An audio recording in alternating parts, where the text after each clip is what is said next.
District police officer lower Chitral Iftikhar Shah نے Hamida education and boarding academy Danin کا دورہ کیا۔ خبر شامل کرتے ہیں فاسٹ نیوز 96 کے بیورو چیف شبیر احمد کی رپورٹ۔ اس موقع پہ D S P headquarter Tamizuddin, S D P O circle Chitral Sajjad Hussain اور دیگر پولیس افسران بھی ان کے ہمراہ موجود تھے۔ ڈی پی او لوئر چترال افتخار شاہ نے Hamida education and boarding academy Danin کا دورہ کر کے وہاں پہ بچوں کو دی جانے والی سہولیات کا جائزہ لیا۔ ادارے کے سربراہ اسٹاف کو بچوں کی دیکھ بھال کرنے پر خراج تحسین پیش کیا۔ لوئر چترال پولیس کی طرف سے ادارے کے ساتھ ہر قسم کے تعاون کی یقین بھی کی گئی۔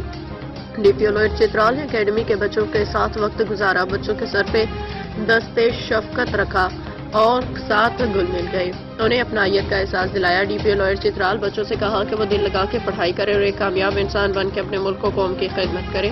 ڈی پی او لوئر چترال نے بچوں کے ہمراہ اکیڈمی کے سین میں پودا بھی لگایا۔ شعبہ اطلاعات و تعلقات عامہ ڈسٹرکٹ لوئر چترال پولیس۔